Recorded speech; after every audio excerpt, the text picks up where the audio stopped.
Hi, hello, I'm Sam Harrison. I read, review and discuss fantasy and science fiction books. Today, I'm joined by Matt. Hello, everybody. And we're here to do our regular monthly, we didn't miss a month, don't worry about it, spoiler recap filled discussion of The Wheel of Time. We are on book 6, Lord of Chaos, so clearly we must have started in February. And it's only August now. But Sorry, the books get shorter from now, surely. yeah, I think they actually do. I think the next two They are look like, a few of them look a bit smaller. yeah. When I look at the shelf, I'm like, woof woof woof. Oh, there's a couple of them that are less than 1,000 pages, probably. Maybe they're 950. Exactly. So if you have not been watching along with us, we have read, reviewed, and discussed with full spoilers every single book of The Wheel of Time. This is, as I said, we're on book 6 now, Lord of Chaos. We're almost halfway there. Next book is halfway. And this is going to be full spoilers straight from now. So if you haven't read Lord of Chaos, please step away. You can go and watch my non-spoiler review. There you go. So I think let's go straight in with, what did you think of Lord of Chaos? I enjoyed it. Overall, I enjoyed it. I think we've got to a point where it's just so much happening. It felt like there was... And if we start with the prologue, just the prologue to start with, there was something like 10, 11 points of view. I think there was like 60 named characters were mentioned just in the prologue. And I was like, it just shows the expansive world building that Robert Jordan has done with this series. And it was just... So one part of the book was... It felt there was... I don't know if there actually was, but it felt like there was a lot more points of view in this book than the previous books. It therefore felt to me a little bit disjointed in places, but there were some interesting points of view. Like we got a few very little snippets of some of the Forsaken points of view, which I think is always interesting to see their viewpoints. But so it felt a little bit disjointed. Huge amount happened, which we'll come on and discuss. And for me, he nailed the ending again. I know we had the first couple of books where we were a bit like, the ending was a bit, it was okay. But the last few books, the endings have just been magnificent, and this was the same, I thought, personally. I don't know how you felt, Sam. What was your... I really like this one. I think this one has been my favourite one so far, actually. Okay. And I think one of the big reasons for me is that it felt like it was like it almost felt like an episode in The Wheel of Time. Like, I don't feel like there's any major plots that finish, like start and finish in this book. A lot of plots start and a lot of them finish, but I don't know if there's any that actually start in the book and finish in the book, if that makes sense. We've got most of the stories kind of hang over. I just want to look here, by the way, because I went onto the wiki to see if I could find out who was actually in the chat. So there's 11 POVs in the prologue. It is 11, yeah. I thought it was 10 or 11, yeah. And would you care to guess how many characters are explicitly in or are referenced in the prologue? I would guess around 50, 60 would be my guess of how many are actually... Well, it felt like a lot. You're about half wrong. It's 101 named characters are referenced. No. Sorry, it's exactly 100 are in the prologue or are referenced in the prologue. Wow. Okay. I mean, it felt like there was a lot. I didn't think it was quite that many. that is a lot of characters. I think this is one of the parts that I would say struggle, because one of the things with Jordan's writing, I think it's, used to criticism, but it's also a pro, is where you have so many named characters. A lot of them are just sort of one-offs or probably not coming back, but then the ones that do come back, he uses the same descriptions or very similar descriptions, so you sort of, it's keys you in. Not easy to pick up, but it's easier to go, okay, I sort of remember this person, kind of. Some of the minor ones. I always laugh. Wow, that's a lot. I always laugh whenever Sen Bowie gets brought up. The guy from Emmonsfield who's like an ass. Like every single time he's referenced, and it's like, oh well, could be worse, could be this guy. Yep.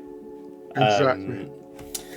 And so 100 characters explicitly in it or referenced. Wow. And the explicitly in it list on the wiki is longer than the just referenced characters. The just referenced characters also includes Arthur Hawkwing, so literally anyone. But I found that very interesting to see how expansive that prologue was. It certainly was hugely expansive. It's just the broad range of things that are happening, and it's also things that are happening in certain places, the amount of space as well as characters that we're covering in the different plot lines that are ongoing, and the lack of communication, so people don't know what's happening in one place or another. Rand wanting Elaine on the throne, but we know Morghese is still alive and plotting over there with plotting with the White Cloaks, or the White Cloaks using her, which way around that works is working. And then obviously Elaine herself, not knowing what he's trying to do as well, but also following her own missions, shall we say, from that point of view. But what you say, so this is your favourite of the series so far, you'd say? Yeah, I think so. I feel like we had the one. It didn't have any moments that were as big and surprising as the what's her face being stilled, the old Amelin being stilled, and the war at the tower. I thought that was a huge surprise that I didn't see coming at all. That everything in this book I felt like had been really well built up, so that I was kind of expecting the things that happened to happen, if that makes sense. Like Egwene being made to Amelin, I felt like they'd been hinting at that through the last few books, because she has that vision in the test of saying that she was raised to the Amelin, but she never touched the Oath Rod. And I was like, so something's probably going to happen here, because they've been very explicit about how all three of them haven't touched the Oath Rod. And it comes up a lot. I'm like, so it probably is leading us to that. And I liked... I felt like none of the characters kind of got short shrift this time. I felt like Nynaeve kind of got short shrift in the last book. A lot of not as much as Perrin, but yeah. Oh yeah, but like at least Nynaeve was in it. But I feel like she was really not badly written, but I feel like she was exclusively written as quite annoying.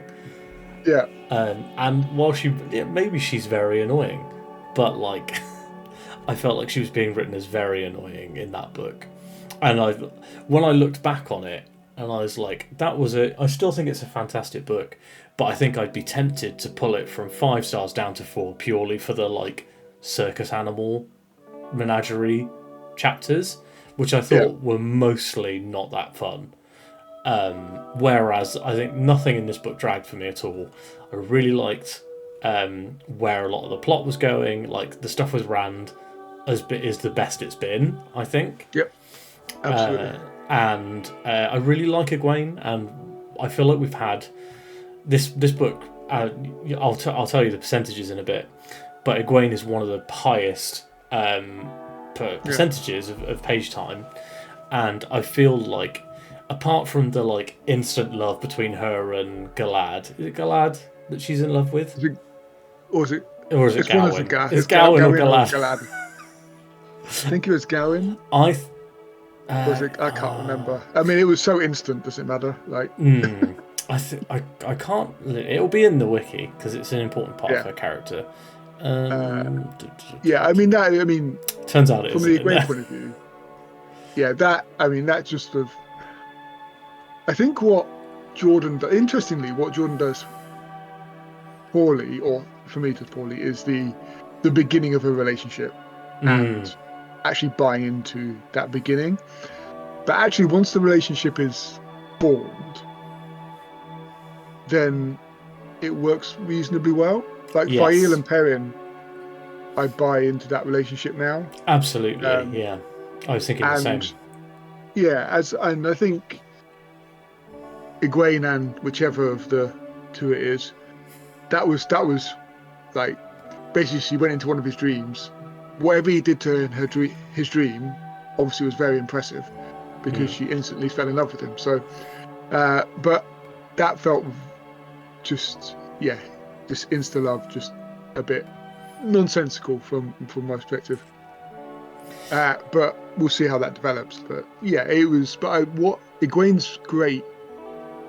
As you say, she hasn't had much of a part in the previous books. But what's nice now that she's Armelin, she has sort of a purpose and a task, as she's just been training. Yeah, I think we said in previous episodes that every character seemed to have like a goal, and Egwene had basically already done hers because she was already an Aes Sedai, or in all but name, she was an Aes Sedai, and but she hadn't been, made officially one. But that was basically all she'd wanted to do, was get out of Emond's Field and maybe learn magic, and she's done that. But now she's Amelin, she's got she has to restore the tower. She has to defeat Elida. And I think Elida versus Egwene is very interesting because obviously Elida's much older, she's more experienced, she's less emotional, she's more like hateful, I guess. And I think that seeing those two clash will be really interesting in a way that like Nynaeve versus Elida isn't as interesting, because they're both quite, they're both angry, they have similar emotional space. Yeah. Agreed. I've got a lot of time for Elaine as well. And Elaine's not in this book as much as the previous two. No. I think she's still my favourite of the female characters, Elaine. Okay. So I think with Egwene, just go back to Egwene for a second. So I think with what was actually, I think her development is so good is that effectively the first 5 books were effectively a training montage for Egwene. So she had the bit with the Aes Sedai, and she learned loads of stuff there, and now she's had her training with the Wise Ones. And I think she may not get as angry, but she's got a toughness now that's been developed with the Wise Ones. She's got almost not a cutthroat approach to things, but she can be that tough. She can make that tough decisions. Also, that comes, and also you talk about her and Elida, but it's also her not being a puppet that the others, the rebel Aes Sedai, think she might be or want her to be, in a sense, and that's why I put in the position. And she's not going to be that person because she's had that outside experience, and she has the support of Egwene and Nynaeve within that, and Swantia as well. But so I think that whole dynamic of who's really leading and the split of the tower and Egwene's growth from, mayor / tavern innkeeper's daughter, wants to get out and see the world, and then become an Aes Sedai, and then with all the training she's done with the Wise Ones, and that sort of toughening up has really changed and developed who she is. And I think it will be fascinating to see how she tackles and steps forward with regard to both sides of the Aes Sedai split. Definitely. I think it was Gawain, by the way. I found out. It was Gawain. It was okay. Gawain. The one Galad is the dreamboat, isn't he? Therefore. Yeah, Galad is the handsomer one, but he's also the one that will do what he thinks is right, no matter whether it's horrible. Like that's his weird personal code that he can't go against, and explains why when I was reading it, I was like, this Gawain doesn't seem to be doing what he thinks is right at all costs, and it's because he's the Gawain is the brother, not the he's the brother, not the half brother. Yeah, half brother. Yeah, and Galad is the half brother. Yeah, both genuinely quite interesting characters. Obviously, Gawain because he hates Rand because he thinks Rand killed Morghese. Yep. Although we all know that Rand didn't kill Morghese. No. She's still alive. That will be an interesting confrontation, I think, at some point. Although I feel like there's not many people who can one-on-one stand against Rand, because he's a sword master, and he's the Dragon Reborn, and he's got that Aiel and all this. Yeah, I mean he is the power. But then, okay, yes, you say that, but he was 13 Aes Sedai did capture him, and retain him within that. And I think Rand, I mean, you'll tell me the percentage, but Rand must be the biggest percentage in this book because... Yeah, oh yes, yeah. Would you like to guess number 2? It's going to be one of the ladies. Probably, it's either going to be Egwene or Nynaeve. I'll go Egwene. It is Egwene. It is Egwene, okay. Would you like to guess which Emmons Fielder has the smallest percentage of POV in this book? Oh, Perrin? It is Perrin, 6.9%. Yeah, because he comes at the end. More than I thought. Last 100 pages or whatever. Yeah, he turns up in chapter 45 out of, I think 55 is the 55 is the final, so he's only in the last 10 chapters. And I remember I'd complained in the Shadow, not in Fires of Heaven, in my mini review. It was like, I knew Perrin wasn't in this book, but like, he's really not in it. Like, he's barely even referenced. And someone replied and was like, don't worry, the thing that you were missing in Fires of Heaven comes back in in Lord of Chaos. So I was like, oh, okay, that means Perrin's back. And then I'm reading this book and I keep reading it going like, but where is Perrin? Yeah, it starts promising because I think Fayu was in the prologue. If I'm right, she's one of the prologue POVs. With Perrin, yeah. But then, we don't then hear from him for the next 700 pages, 600 pages, whatever it is. And then I think Perrin doing Meet the Fockers. Which made me laugh a lot. It did make me laugh a lot, yeah. And you got Loyal and his potential marriage as well. That genuinely made me laugh out loud. I was listening to the audiobook for that chapter, and it's like, oh, so it's this woman, is it? And I was like, that's very funny. Yeah, she's got very nice ears. Yeah, and now he's terrified of his mum, which is very good. But again, it plays into the whole, female, the matriarchy power dynamic. Yeah, the matriarchy. It is the Wheel of Time world. But I think you said earlier that Rand had probably his most interesting book. Definitely. For Rand and the power he has, and he does seem unstoppable in a sense. But as we saw, the Aes Sedai did manage to shield him from the power because there's 13 of them, and he is now a warder. Yeah, kind of. I thought both of those developments very interesting.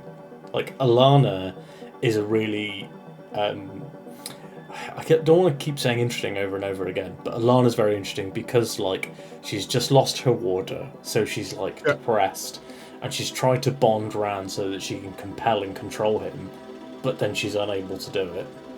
Yeah. Also, I spent the entirety of the book this book series. Speaking of warders, it's very quick side tangent. So I was like, Moraine was talking about how she had done Lan a favour, basically, by something that was going to happen when she died. And I was like, she's done a thing where she's bonded him to Nynaeve. I was like, that's actually a really cool thing for Moraine to have done. And I'm expecting at any point throughout all the Nynaeve chapters for Lan to just turn up. And then we get like one chapter that he's in, and he's gone to the woman that Moraine threatened him as a joke that she would bond him to. And I was like, is this actually happening? Is Moraine that much of an ass? I remember we discussed about who she actually bonded him to. But as I was reading this book, I was like, well, it's not Nynaeve because she's not felt anything. Like I assumed if there'd been a bonding that she would have felt something. I was like, maybe connection. I was like, maybe she's like compelled him to go, and then when he gets there, then she bonds him. That was my theory. I was like, this is what's going to happen. And then as they talk more and more about the bond with Alana, I was like, maybe not. Yeah. And we need more Lan. I think, I've certainly missed him the last 2 books. I feel like he's barely been in it since book 1. Yeah. There's been very little of him. I really hope we get more of him because I just want to get his perspective on the world. He's had his backstory is fascinating about him being sort of the last king of a land that no longer really exists, and he's now in this sort of bonded servitude to some. Effectively, it's a form of slavery to somebody he doesn't really want to be, and yet he has to.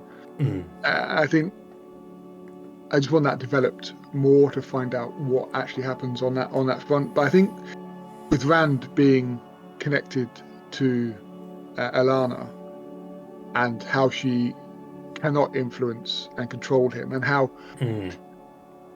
what Rand is great, and he's growing on me. Like, I didn't enjoy him in the first couple of books. He was very sort of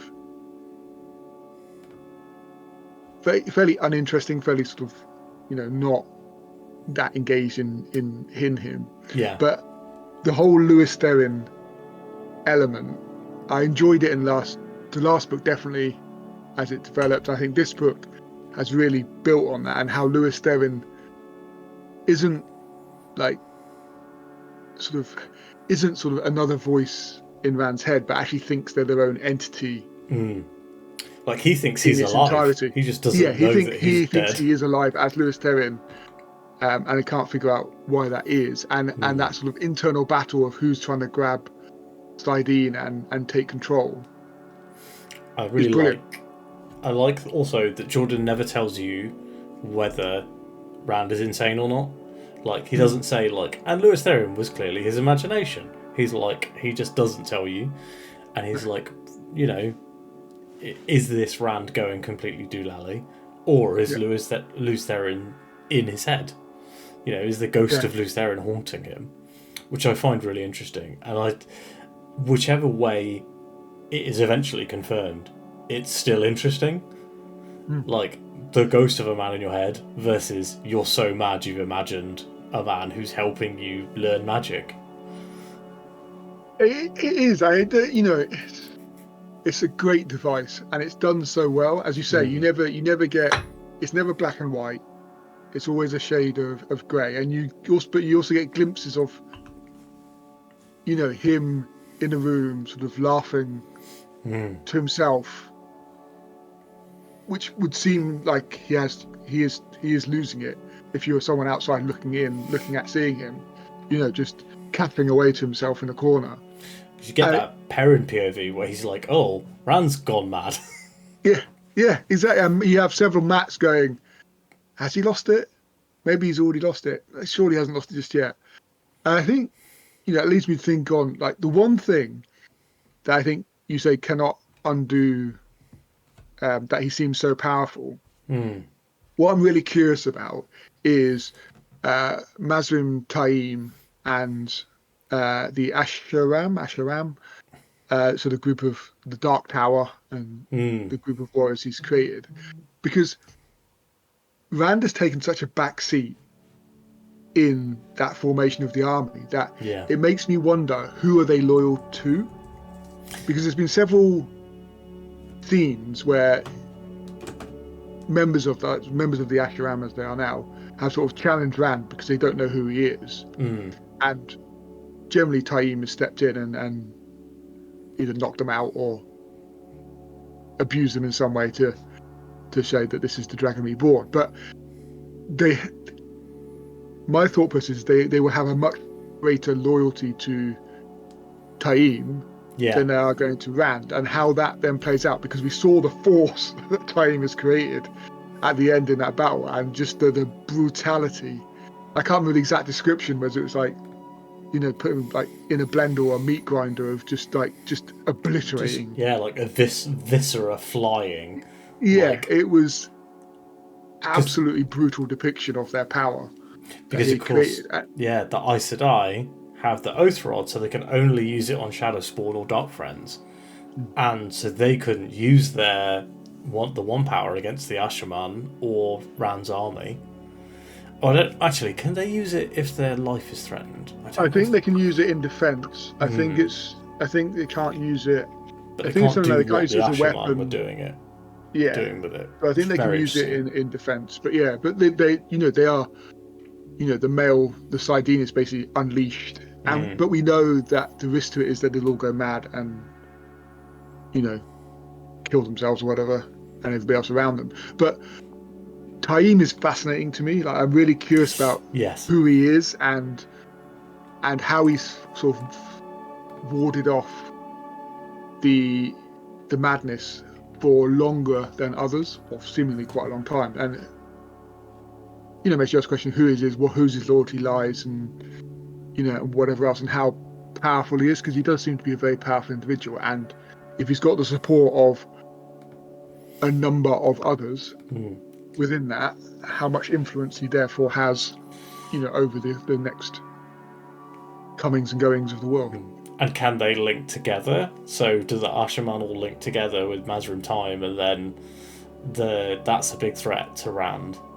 I think that we're seeing more threats coming out in this book. And I see that as a massive threat, just like the power. But then we've got the Aes Sedai have now bent the knee to Rand, or some of them have, at least.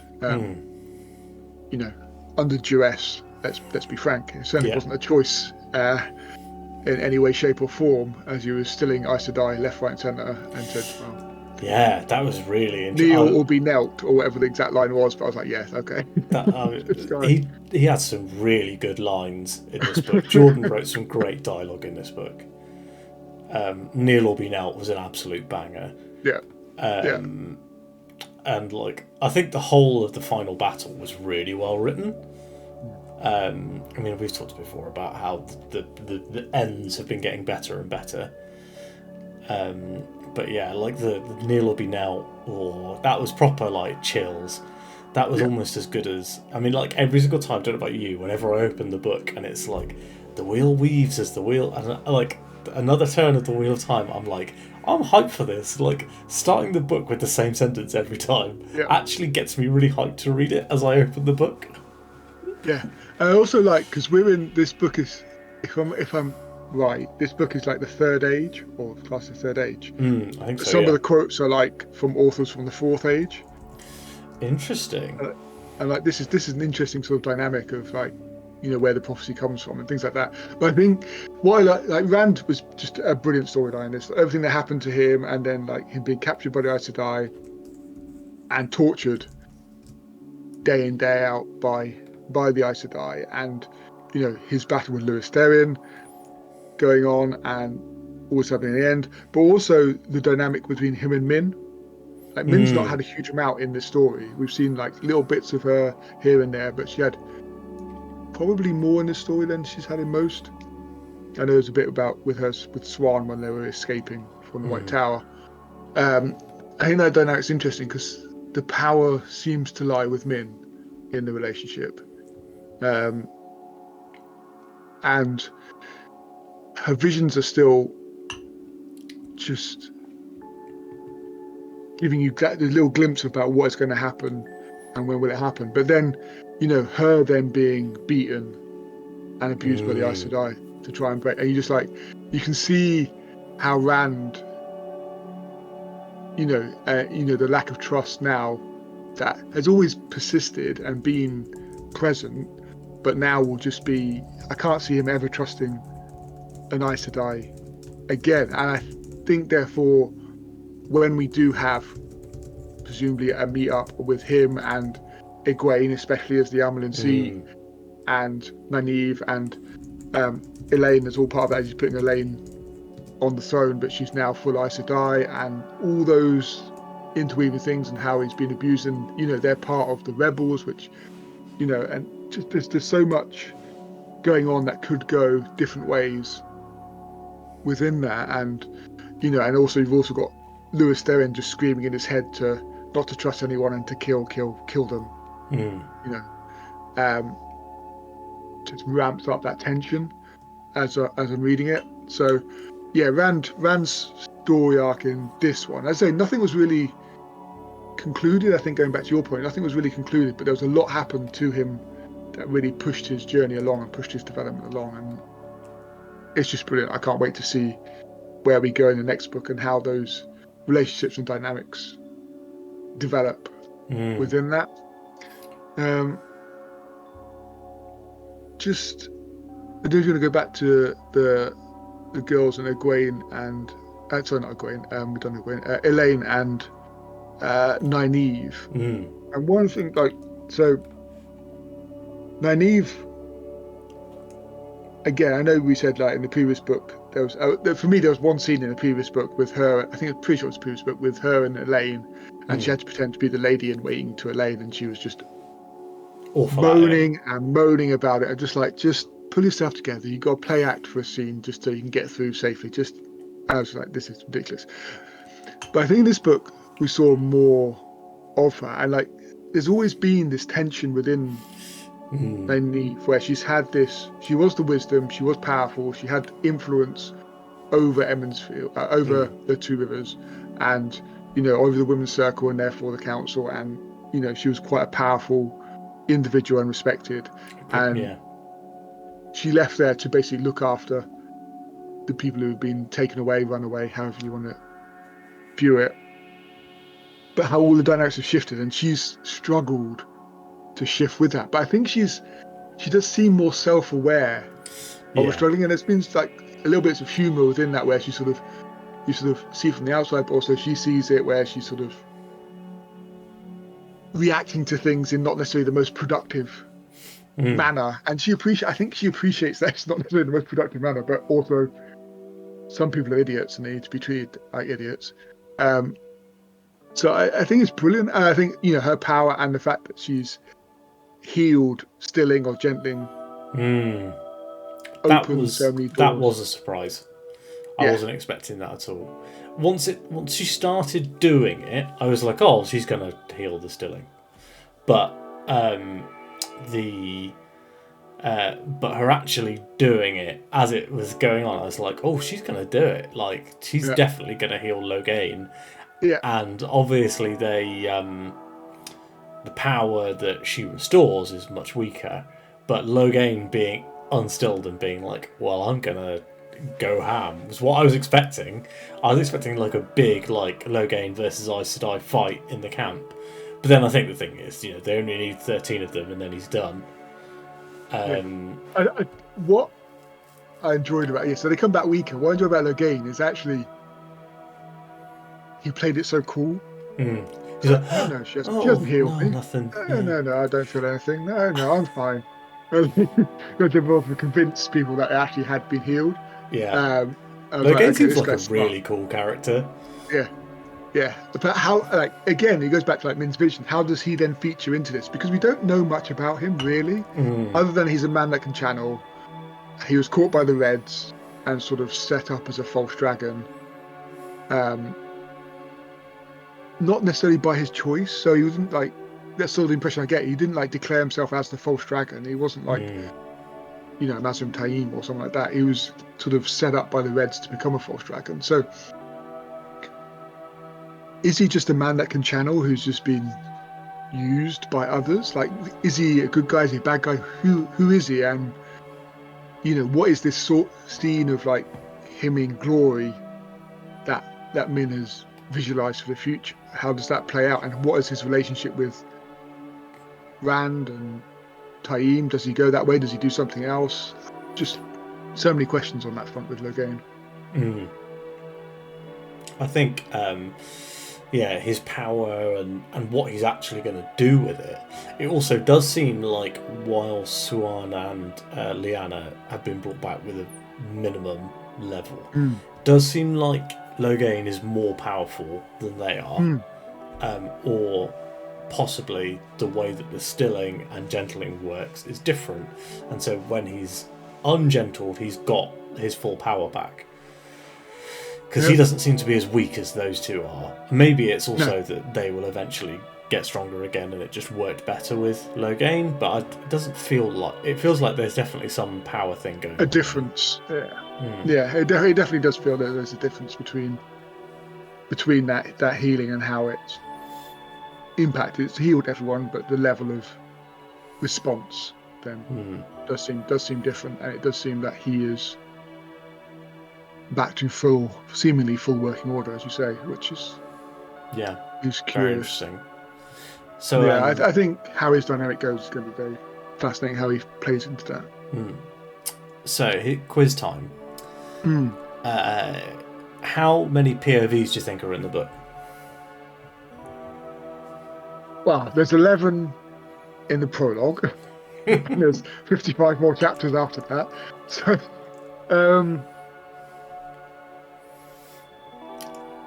This does include chapters that share POVs. yeah, so total POVs. A lot. I'm going to say we've got all the Emmonsfield, you've got all the normal people that we've had in the previous one. So that's got to be like 20 plus before we even blink. Who else there? We had quite a few of the Forsaken had tiny parts. Fail had a tiny part. There's quite a few little bits. I'd say, yeah, let's go 40. Very close. 47. Ooh. But Wow. the wiki does count the narrator, who obviously has very small amounts of the epilogue and of the first chapter, and a quote. So it says anything that is a quote gets is also counted. So 45. So 45. Including those two. Yeah, 45 characters. Yeah, it's a lot, and it felt like there was a lot of different characters. I enjoyed seeing more from Morgaze. I really like Morgaze's. I really like her as a character. I think she's really cool. And the kind of like Queen in Exile thing that she had going on was very interesting, because obviously she's this very powerful character who suddenly finds herself at the whim of a lot of other people with no freedom. Yeah. And having to kind of rely on Pedro and Niall. And then I love the turn that like she sees that execution of the people who are going to help her escape, and she's like, oh, they've done it to like shake me up and blah blah blah, and then it just turns out that they just were going to kill those people, pure chance. Very very interesting. Like the she is a great, or seems to be a great tactician, and it feels like she has played, the game of houses for a long time and been successful, and it comes across in the way you can see her with planning and thinking and trying to figure out best options, and also understanding the impact of the decisions she's potentially making, but also what is the prize at the end of it, and the necessity of some of the decisions, the necessity of evil, I suppose, in certain points. And I think she is excellently written, and I want to see more of her. And I've said in the last few books, I want to see her and Tom, and just see what's happened there. Yeah, I'm hoping it happens at some point. But also, now, there was a bit in here. So I may have got confused at this point because Jordan likes to use lots of names that are very similar. But it felt like Morgaze married in, and it was Demandred. I don't know how you say it. I've read the book, but Demandred,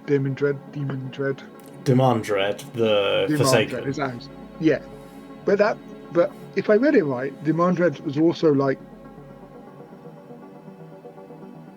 this is where I get confused. Previous Queen's consort. So the previous, not king, because they didn't have kings, but I can't remember. It was I'm sure it's the same name. I was like, is that? It's Damodred, which is Damodred and Demandred. Damodred is also Moraine's surname. Yeah, this is why I was getting confused. Right, so they are different, Damodred and Demandred and Dimodred. So when you read them, you're like, is this the same word? Especially when you haven't read the book about where they're talking about Damodred in ages, so you don't remember I was just like, that what there's is a going difference. So yeah, I think that. Thank you for putting that to one side, because I was like, I'm sure I'm misreading this, because one, that doesn't seem like, it seems like a massive giveaway at some point if that is the case. And two, I know Jordan just likes to use very similar names for everybody that he can find, just to cause more confusion. But yeah, thank you. That makes more sense. Okay. So Damodred was the surname of the previous queen and Morgaze's queen consort. First. Who is Galad's dad. Father. Yeah. So Galad is Ran's half brother, I think. Yeah, I couldn't figure that out in my head. I think that so he has Galad with the previous queen, who then escapes to the Aiel waste and abandons her family. Yeah. And marries the gives birth Aiel to- and gives birth to Rand. So they're on half Dragon brothers. Mount. So yeah, they're half brothers. So obviously that's going to come up eventually. Yeah. And also he's hooked up with the White Cloaks, hasn't he, Galad? So Yes. I think that there's definitely a confrontation with Rand and both of the Elaine's brothers coming. And I remember when I was reading that book and it was like, so she's his mum. We're pretty certain that she's his mum, and I'm like, wait a second. Does that mean that he and Elaine are like half brother and half sister or something? I was like, Yeah, oh, no. I think that was sort of where everyone was going, like, Yeah. is this the... And it was like, no, okay, it's not. And Jordan must have been planning this the whole time, because he's set up in Camelin that they don't have hereditary succession. That when there was not that they don't, that there wasn't a hereditary succession, that the queen that disappeared, there was then basically a vote of who should be new queen, and they all picked more gay. Enough people picked more gays. Yeah. Which I thought that was very interesting, and obviously, like you say, she's been playing the game of houses since she was, a teenager to try and become the new queen. Yeah. And then she had to marry the old queen's consort, and then had the two, and then she had the two children from him. She had the twins, Gawain and Elaine, and then they died. Not Gawain and Elaine. Gawain and Elaine is someone else's husband, or someone else's children. Yeah, so the first one she had Galad with, because he's the older one, and then she then... Then he died, and she got a new consort. Yeah. Had and then we've got Galad and Elaine. Also, I really want... But are they Toms? Yeah, I want them to be Tom's kids. I think that's what they've been hinting at, that they're Tom's kids. It feels that way, yeah. Which makes this whole section of the Dragon Reborn where Elaine's like, maybe I can have sex with Tom. Makes that a lot weirder. That creates huge kinds of daddy-daughter issues that we don't want to go into here. Yeah. That sounds terrible. I'm terrified to look at anything on the wiki now, because it'll be like the first line on Elaine's page will be like, daughter of Tom Marilyn. Don't do it. We can do it at the end and we can go back and recap. I think also what I've enjoyed is the Forsaken and getting little glimpses into the Forsaken and what they're doing. Definitely. Especially as we've lost Lanfear and Moraine. I mean, that seems it seems that to be the case. I know we had that question mark over, is she actually dead? But at the moment it feels like she is, and it certainly feels like Lanfear is, because we've had nothing to indicate otherwise. So we didn't see her body, they're alive. So, but what I thought was good is Mogadine. I thought was a good character again, and the development of her and the Idam, but also the epilogue. If we move on to the epilogue, and the ending where she was escaped, but we had this woman channeling Saidin, so the male power. That's very interesting. It's all very confusing. Yeah, I mean, my initial thought on that was because Rand and Rand can definitely do it, but I think Nynaeve and Elaine are also doing it, where they weave the power to change their form, so you can't see who they are in real life. So Rand did it with Egwene. He sort of hid her completely. No, not completely, but effectively hid her. And then Elaine and Nynaeve are doing it in Ebu Dar, which we need to come on to in a minute, to escape from Mat, so you can't see where they're going. As they cross the river, they're sort of changing their appearance. So my initial thought process on the epilogue was that actually there's a man changing their appearance to look like a woman while doing it, and then you get the final paragraph at the end, which is whichever of the demon dreads saying, haven't I done well "Oh, great dark one," and cackling basically. Mm. I just wondered whether that was, whether it was him sort of obscuring himself to look female because they can, channel Sidene, Because that and obviously the women won't be able to know it. That character's been in Saladar for a while, hasn't she? She came with one of the other the Aes Sedai, didn't she? I can't remember which one now. One of the evil ones. Yeah.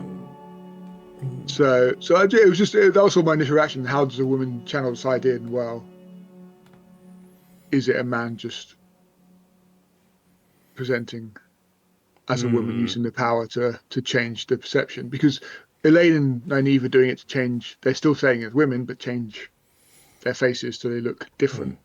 Is there going to be a trans magical character in Wheel of Time? Well, who knows? It'd be very interesting if Jordan literally links magic to biological sex and then has a trans character in it, or vice versa. Because it's one of those. That would be. I think one of the big issues that some people have with Wheel of Time is that it's so obsessed with the gender binary. And one of my friends is like, I'm sure Wheel of Time is great, but I'm just not interested in a story that thinks about it in those explicit terms and makes it the heart of the story. And like, for me, I feel like it's kind of of its time, and very much like, are we going to knock Jordan for not having, an aspect that he probably was barely aware of at the time, which I certainly wouldn't and don't ding him for at all. But if he does do something interesting here about like either, a spiritual gender or biological sex, I would be very interested in how he's going to approach that. Because as far as we know now, we have a woman who is able to touch the male half of magic, which is genuinely very interesting. I feel like this book is dropping a lot of stuff on us that's like, this will pay off. And like, I just have complete faith at this point. Yeah, well, it is because he is connected. Like the first 5 books, there's been connections that have come from the first book that appear in the fourth, and you start to see it through. And I can see why people reread these series, I imagine having finished it, going, "Wow, okay, that's how it ends," and go back to the beginning and go, "Oh right, okay, so this is how he was setting it up 12 books before." Absolutely. How he was doing it. And I think I will be rereading it whether I listen to it or whatever the second time around. But you can certainly see those connections and how it builds. Yeah. Within that, and I agree with you. I have faith that these parts, but the only lack of faith I have is whether I'll pick them up. Whether I'll actually remember when I get to that point, go, oh yeah, he talked about that previously. I probably won't for a lot of it, and I think a lot of it will pass by. Hence, the rereading will potentially be essential to really grasp the true sort of skill that Jordan has applied to his world building and his storytelling. Yeah, I think I fully am committing to being like, I'm going to reread these books in like 5 years' time. I'm going to sit down and do a full reread. Yeah. Yeah. Or maybe in 2029 we should have a reconvene. Yeah. Call you back up. It's been a while. Exactly. The wheel weaves as the wheel wheels. So obviously we're reading Malazan after we finish Wheel of Time, right? That's true. Yes. Yeah, that is true. I mean, we haven't committed to it, but I did just pay £150 to. So did I. The Broken Binding for some Malazan books. A book I've never read. Yeah, because we're idiots. One of my friends was like, "Don't read this until you finish Wheel of Time. Just don't do it to yourself." And I was like, "But what if I want to do it?" Yeah, that is coming, definitely. Yeah. So, the only other thing I wanted to say on this book, there's probably more, but one thing was the Ebu Dar and this bowl changes the weather. One, I would love that for the UK shortly, because just make it a bit cooler. The underground is just boiling when I'm trying to and from work. It's horrific. But anyway, that's a personal issue that I'm dealing with. The bowl. So the bowl of that they found in Abu, well, they haven't found yet in Abu Dar. They're searching for, that they found in the whatever the world of dreams, Teleron Riog. And most of those that is because Elaine obviously can create Terangrial now, which is unbelievable. It's very cool. Very cool indeed. So she's creating rings so other people can join in the dream world, etc., etc. Which is, again, really, really interesting. And we've said that word way too many times. But the bit I want to get to was so the bowl. And I think it's described something like the bowl winds or weather control and things like that, which immediately made me think of the sea folk. Yeah. And like the Wind Mistress. I think it's Wind Mistress. But they're constantly in this book, aren't they? Every port you go to, they talk about how the sea folk are there. Exactly. And also, like, they're sending letters to Rand or messages to Rand to come and see them, but he is putting it off. And I'm like, it feels like there's going to be a critical element where they need to be involved at some point because he is whatever he is called to them. The Coromor, yeah. The Calacan. I've been trying to think about that the whole time. Coromor, yeah. So it feels like they've got an important part to play. Yeah. And it feels like, if we've got a bowl that controls weather and we've got these really powerful, wind mistresses who can create a lot of weather changes with the one power, that feels like a connection to me going forward. But we shall see. But obviously, and Elaine has confirmed that because she's told the Aes Sedai that it needs a man to use the bowl channel, but actually it doesn't. It just needs so many women to do it. But I it just seems like there's a connection there, and there's certainly more to come from them. Is that, and that whether that expands the world within that, because we've only seen glimpses of them. Obviously, we've got Elaine and Nynaeve went on a ship with them. Egwene got thrown off a ship in this book because she didn't know the protocol and was just basically launched into the sea, and then she threw them in the sea. It got very childish very quickly and had to run away fairly quickly. So yeah, but I just feel there's more to come from that, definitely. And it goes back to your point of him putting these seeds in, and what will they bloom into? Did I tell you in the last time? I found out fairly recently that Jordan was a discovery writer, that he didn't plan these out, that he would have ideas and notes of what he wanted to do. I feel like I'm sure I saw something that like his notes for the Wheel of Time left over were like 30 pages of A4, not even that much. Really? I need to look it up. Wow. But that's fascinating. Oh yeah, if you've looked that up and sent if you said to me at any point that he was not an outliner, I would have laughed you out of the room. But no, he apparently Discovery wrote all of these books, which is mad. That is mad, because the amount of connections feeding through feels like it needs to be planned. I mean, I'm a planner anyway by nature, but it feels like it needs to be planned. And also, what that leads me to think is, how did Brandon Sanderson pull it all together without? I mean, obviously he had. I think he planned 10, his 11 books.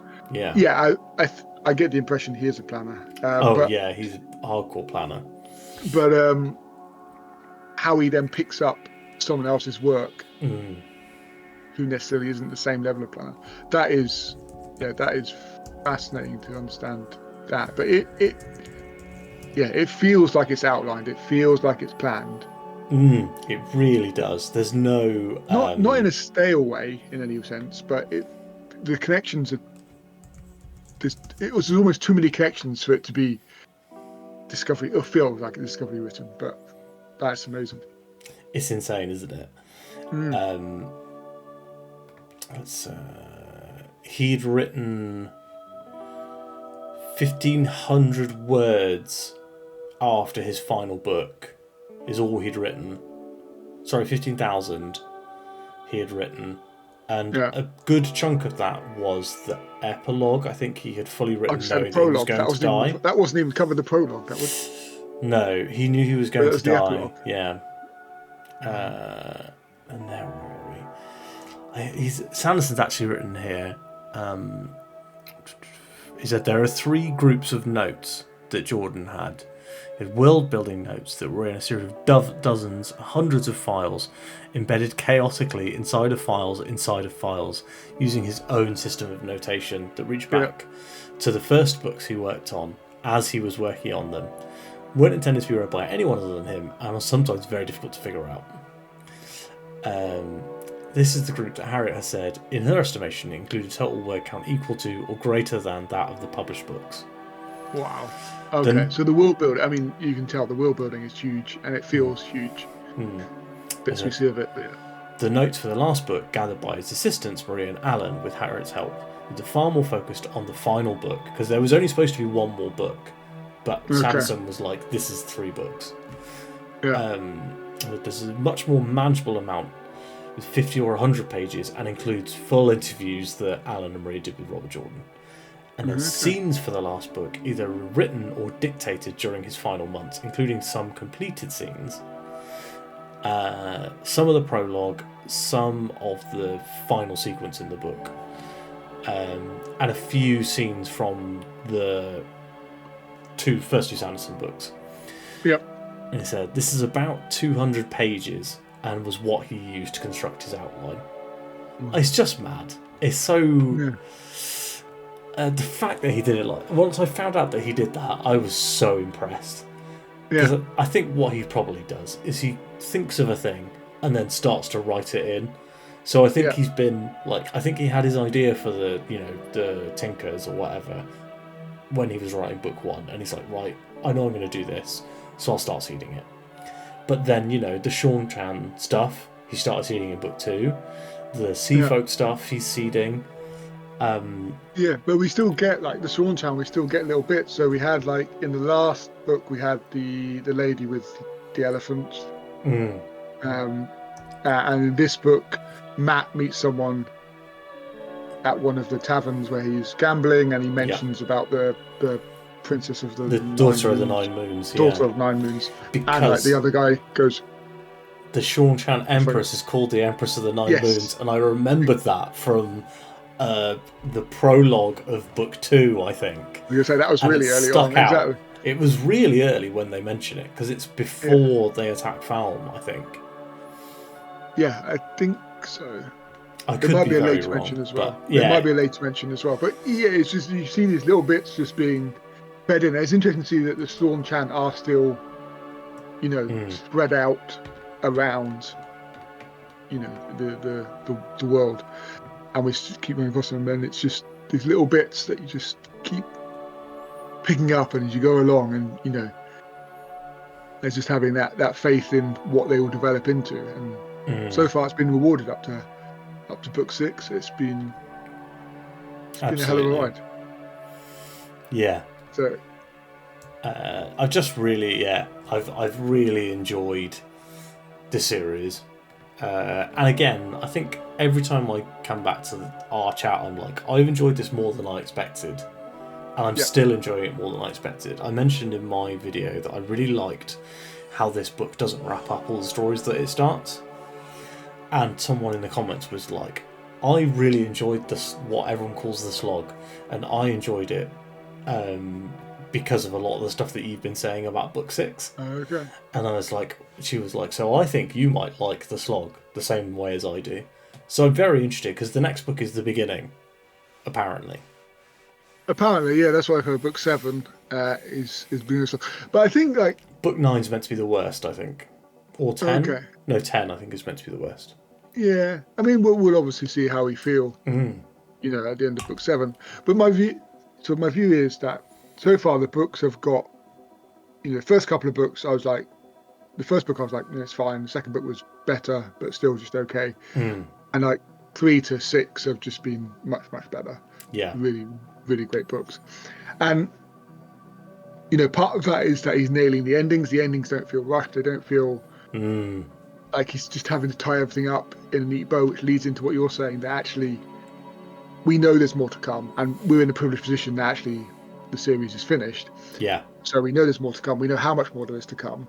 Absolutely. And so actually having these threads that aren't, fully interwoven into the weave and into the wheel, we can sort of enjoy them and let them sort of percolate and build upon them and just appreciate the world building and the storytelling that goes along with it. So I think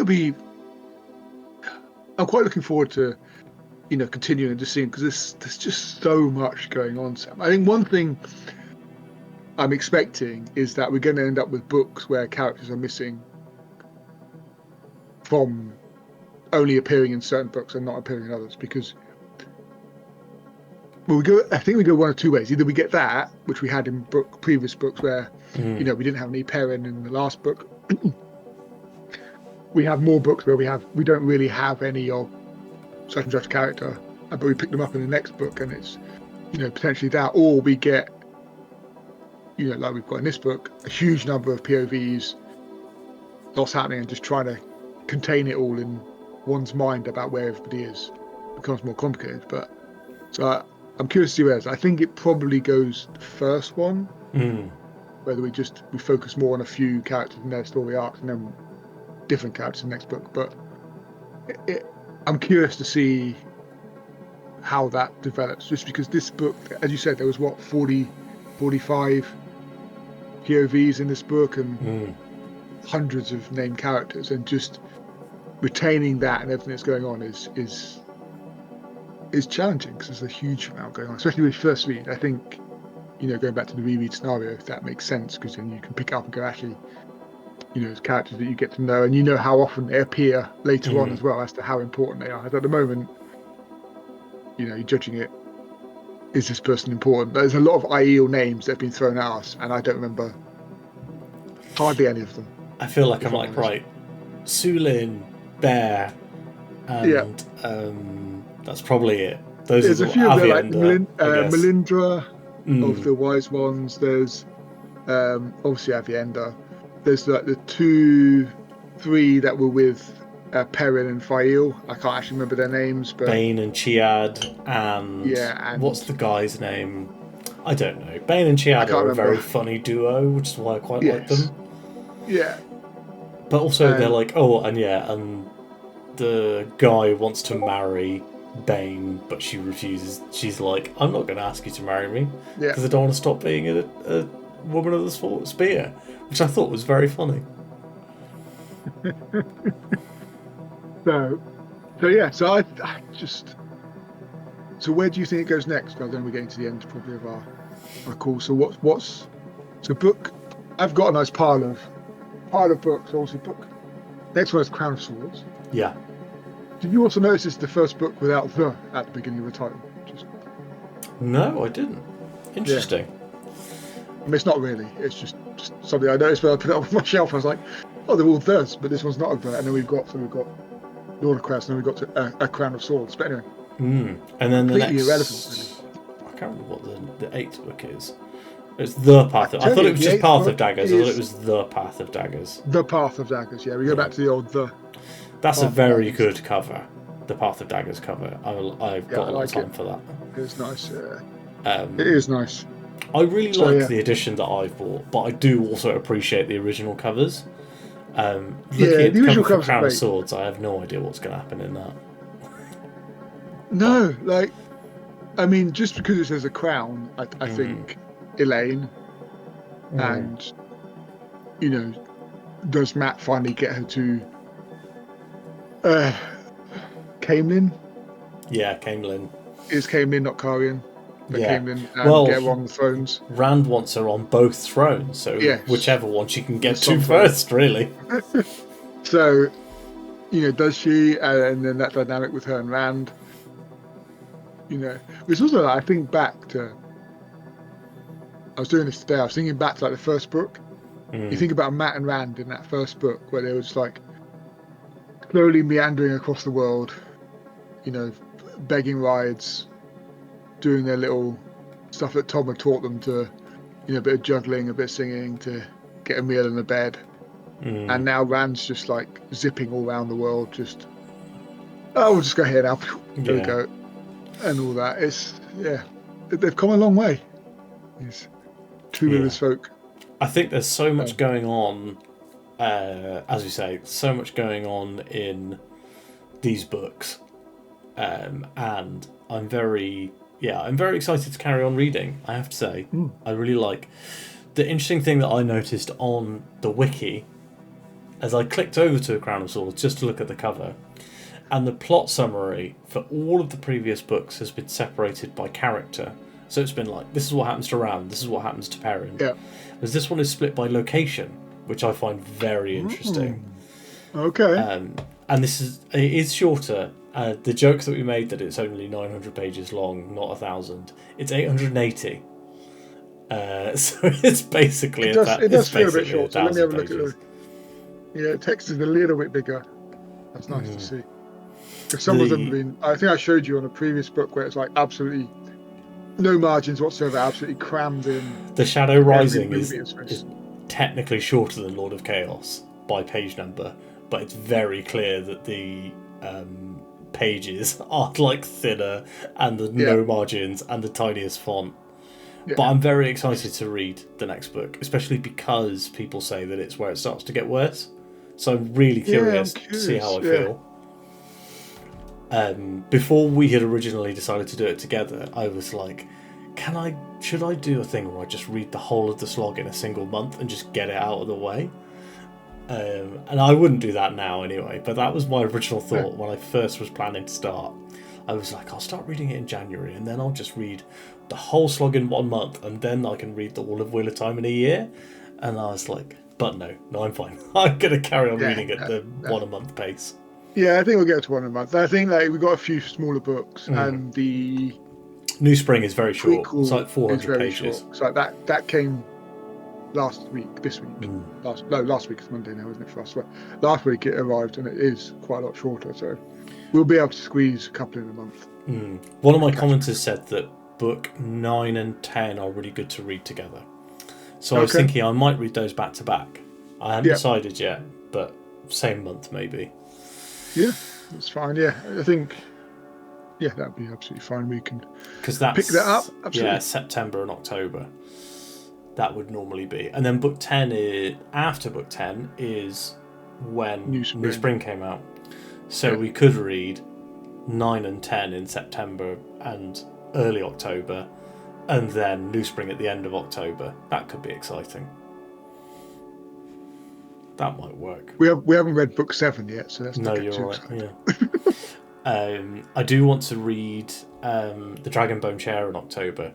Now that's been announced for the Broken Binding. That has, I saw that. That's been split over 4 books, though, hasn't it? They've split the 3rd book into 2. Yeah, major inspiration for Game of Thrones, apparently. Yeah. So, I mean, completely off topic, and we're moving away from it. But just on that, have you received your Jade City yet? I haven't. I am on the fantasy sub now. Yeah, I know you said you were. Yeah, I'm on it as well. I've not received it yet because I know they had a problem with the maps. But anyway, this is not relevant to the Wheel of Time conversation. We've probably taken this off. Apparently, it's coming this week.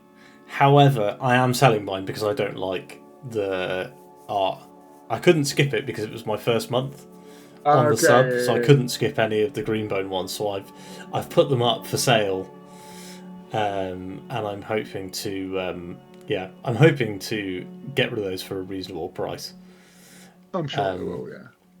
I mean, I might end up trading them to somebody for a series that came out before I got on the sub, like the Powder Mage books, because I read book 1 of Powder Mage and loved it. Yeah.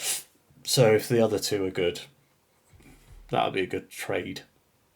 I think eventually a trade will happen. Probably people look like they're having trouble selling theirs.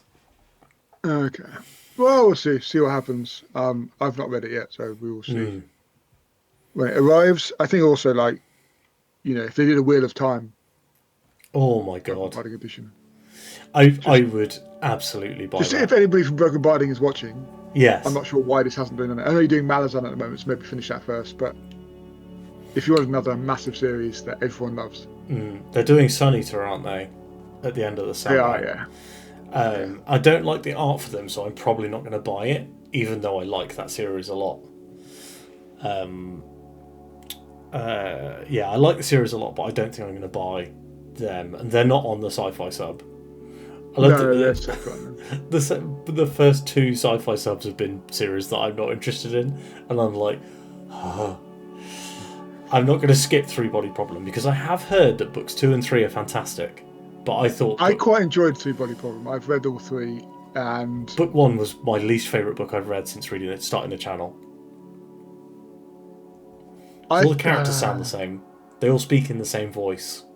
Yeah, so it's not like, this is one of the things, like, so I've not read the Sun Eater series, but my impression is that it's what I would probably class as sci-fi fantasy, where it's a lot about. Oh, it is, yeah.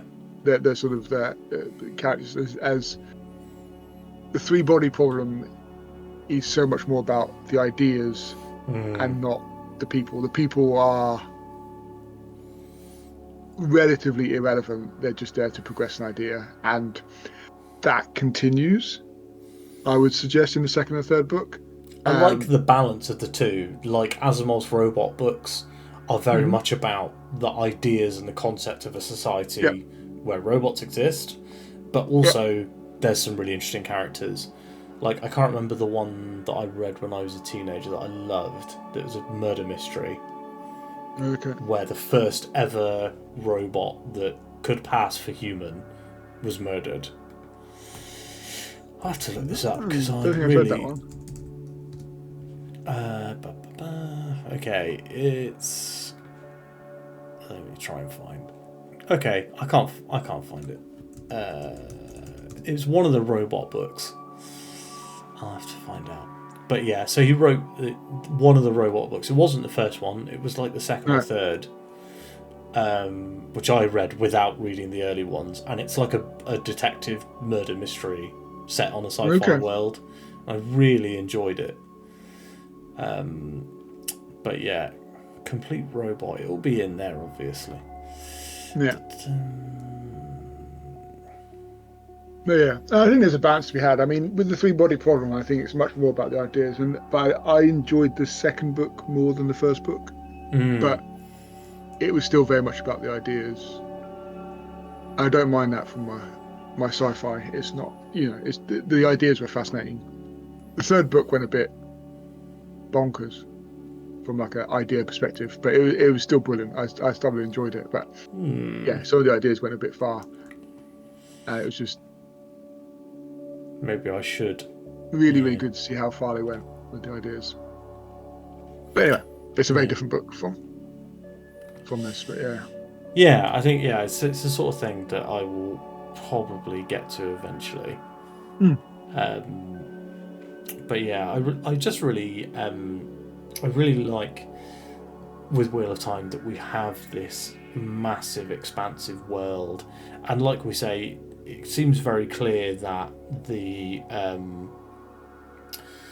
that Jordan, whilst being a discovery writer, as we said, he has his 200 pages of, well, not even 200 pages, because Harriet said it was as many words as the series in total. So it was 13 million words of notes. And that's why we have that complete world of Wheel of Time book that I really wanted to buy, because I was like, that's it, then I have all the Wheel of Time, and I'm like, but it's probably just full of spoilers. So I will hold on to that one. But yeah, I think I really like Wheel of Time. I really like all the characters. Even the characters that have duff books, like Nynaeve book 5, I thought she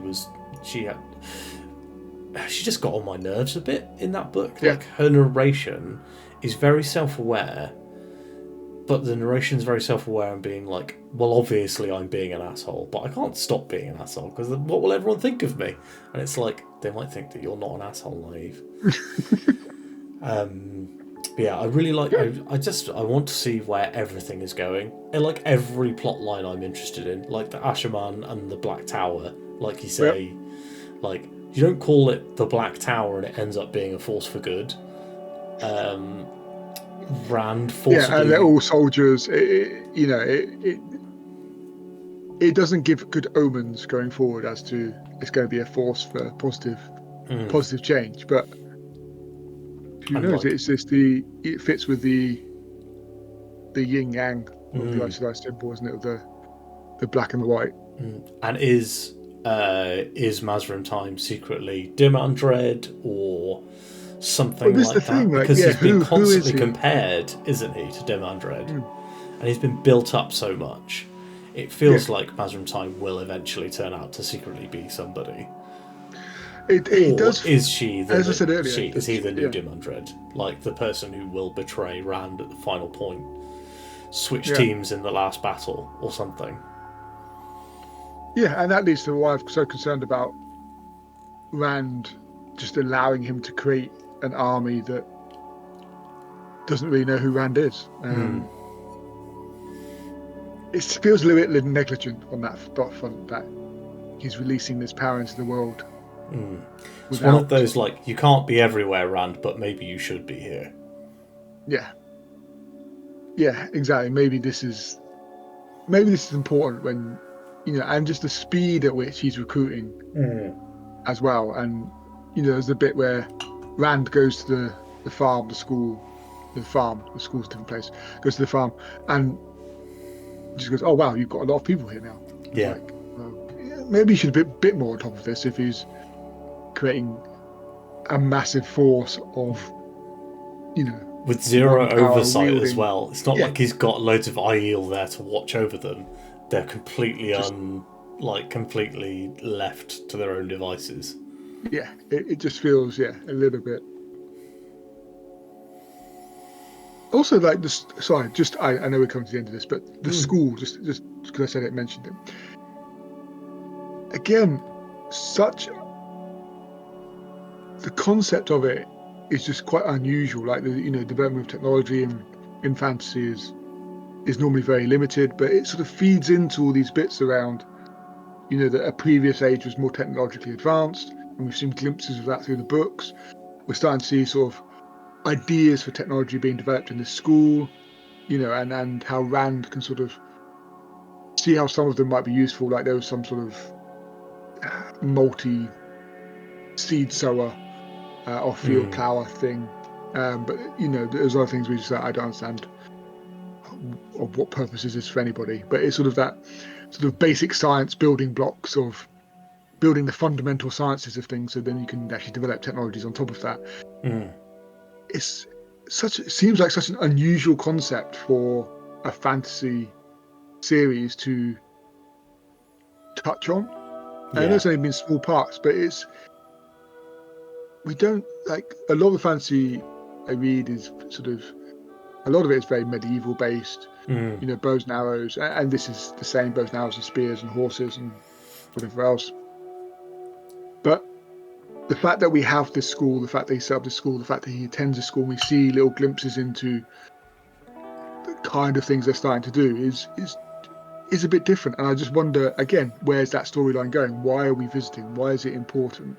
What developments are going to come from it that, are going to lead to something else within the world? So, as you say, there's so much going on. There's so many storylines. It's difficult to keep track of everything that's going on. But I'm curious about so much shit going on. What's happening in Ebudar? What's happening with Morghese? What happens if Morghese comes back and Elaine's on the throne? What happens if, when Elaine and Rand, when she's now full Aes Sedai, and Egwene's the Amyrlin seat?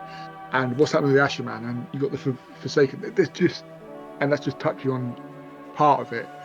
You've got the Split Tower. You've got Elida, who seems to be losing control of what's going on in the White Tower. You've now got the new Egwene and the rebels going forward. You've got Aes Sedai bending the knee to Rand. You've got Matt trying to herd Nynaeve and Elaine towards the seat, but it's like herding cats because they're just doing their own thing.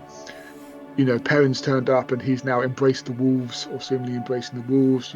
There's just so much going on. There's not any bit that I'm not curious about what goes on next. Absolutely. How does this feed into the bigger story? And that is quite exceptional. Like, it's not unusual to read a book and go, actually, there's 4 or 5 characters, and actually character 4, I'm like, meh, okay. Bit of a bit part, I'm not really interested. And Egwene was a bit like that.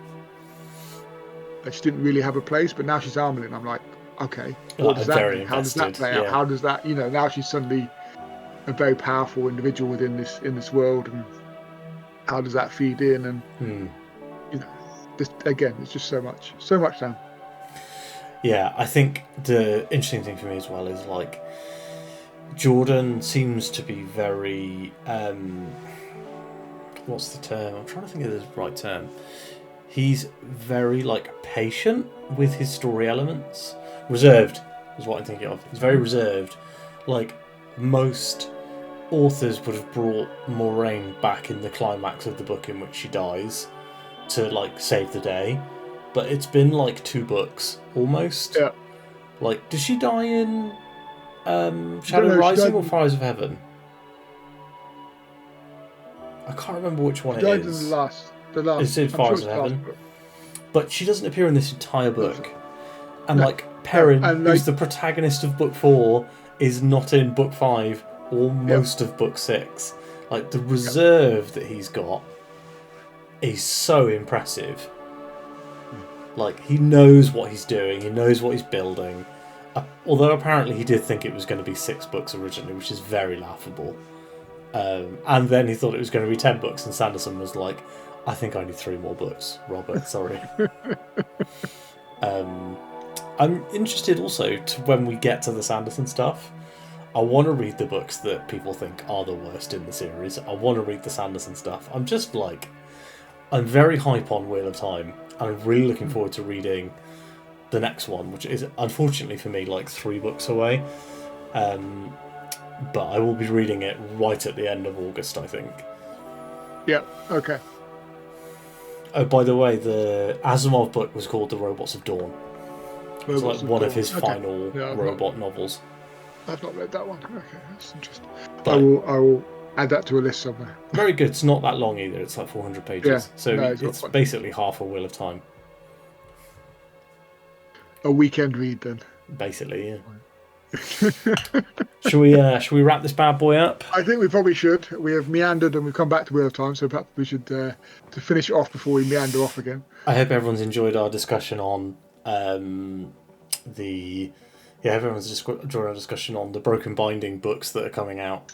How we've both paid money for Malazan and don't know anything about it. The fun Malazan thing is there's a podcast called 10 Very Big Books that's all about Malazan, which I think is very funny. And they go chapter by chapter per episode, and apparently amazing. It's very good to listen to if you're struggling with the books. Yeah. Okay, that's good to know. Yeah. But yeah, so yeah, we talked about that. We've possibly committed ourselves to reading another massive fantasy series. And we've committed to rereading this in 2029, so watch out for that. Absolutely. Well, we'll probably still be reading Malazan at that point because we'll have skipped so many months. So yeah, we've had a great episode this time. I think you can tell that maybe we're a bit tired and having a good time. Or at least I'm certainly quite tired. And that's what a new baby will do to you, Sam. Yeah, it's double parenthood and a very busy weekend. But yeah, so if you've enjoyed this chat and you would like to talk to us about The Lord of Chaos, the latest book in the Wheel of Time, please, well, not latest for you, latest for us, please do drop down into the comments below. And if you've got any questions for Matt, put them down there as well, and I will pass them on to him if he doesn't see them. Please also like this video while you're on your way down to write that comment, and subscribe. We hit 800 subscribers on the weekend. Very exciting. We're so close to 1,000. Wheel of Time fans, specifically for you, I have a very interesting surprise video coming out at some point. I'm hoping this month, but I can't confirm because it relies on a lot of other people to help me make it. And also, as we just said, I'm planning to read this at the end of August, which probably means your next full spoiler discussion will be September. Hope you've enjoyed this episode, and I will speak to you soon. Bye.